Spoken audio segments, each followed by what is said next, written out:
Bienvenue à la 15 meilleures cibles d'été. Et oui, l'été arrive très vite, donc voici nos 15 meilleures cibles pour l'été. C'est parti.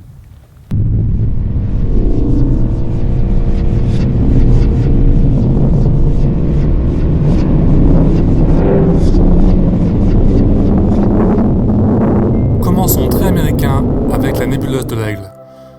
La raison principale pour laquelle cette beauté est connue par les astronomes est les piliers de la création, qui sont visibles dans l'Aigle.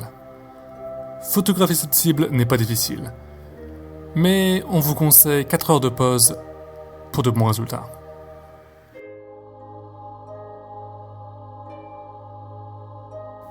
Le grand groupe d'étoiles dans Hercule, un amas globulaire d'environ 500 000 étoiles. M13 est visible à l'œil nu si vous êtes dans une zone très sombre loin de la pollution lumineuse et est facilement visible avec des jumelles.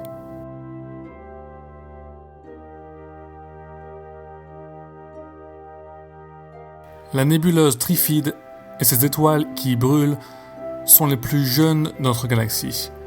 2 anneaux rouges et bleus montrent le gaz entourant la naissance de nouvelles étoiles brûlantes. Malheureusement, avec un APN non modifié, avoir les gaz d'hydrogène alpha rouge est un grand défi. M20 a tout de même sa place dans nos cibles les moins difficiles à capturer. M8, la nébuleuse de la Lagune.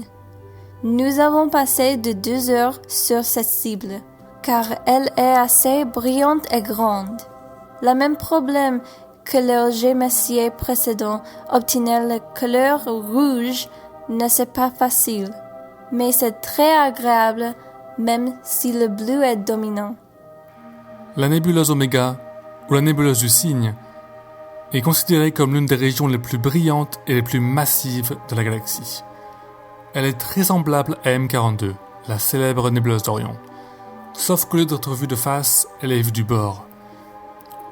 On n'a pas encore photographié, mais tôt ou tard, on l'ajoutera au catalogue. Vous pouvez nous voir capturer cette cible dans l'épisode 2 de Chasseurs Galactiques. M57 est super minuscule et pas très impressionnant. Mais si vous aimez le défi, allez-y et capturez-la. Elle est vraiment assez lumineuse pour être dans cette liste. À une distance d'environ 500 années-lumière seulement, Rho Ophiuchi est la pépinière stellaire la plus proche de la Terre, autour de la grande étoile orange Antares.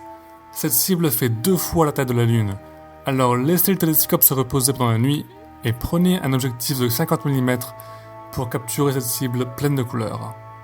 Voici 2 cibles géniales dans la constellation Cygne, tout simplement avec un objectif de caméra.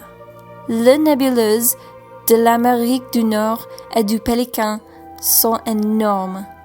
Elles peuvent être capturées dans la même photo.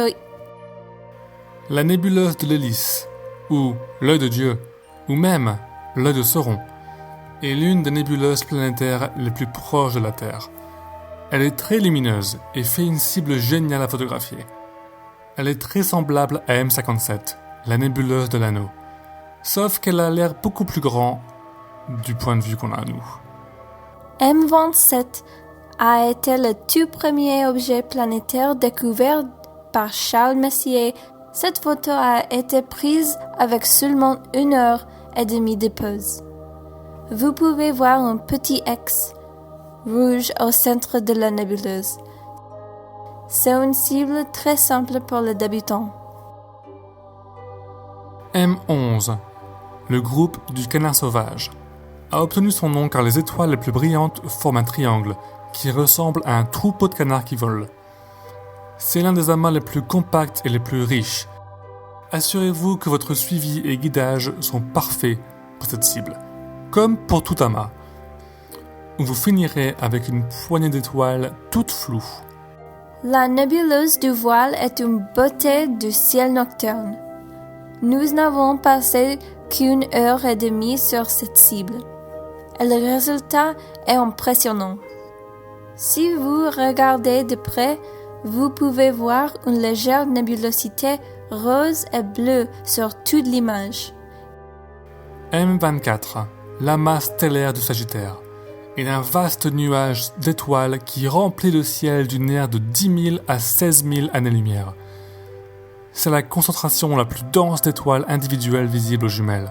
La meilleure façon d'imager celle-ci est d'utiliser un objectif de la caméra au lieu du télescope. La nébuleuse de Sorcier est une cible assez facile à photographier. Un APN affichera beaucoup de rouge, ce qui ne sera pas aussi beau que si vous utilisez la palette Hubble avec une caméra CCD. Mais ça reste une bonne cible pour cet été.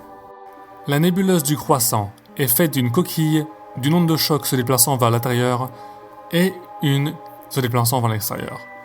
C'est un objet plutôt faible, mais avec un filtre UHC ou oxygène 3, vous pourrez l'imaginer parfaitement. Ah oui, c'est tout. Si vous avez aimé la cible, on fera encore pour la prochaine saison. Et oui, donc si vous voulez voir nos cibles déjà faites, allez sur galactic-hunter.com et puis voilà, donc on se verra pour épisode 6, et puis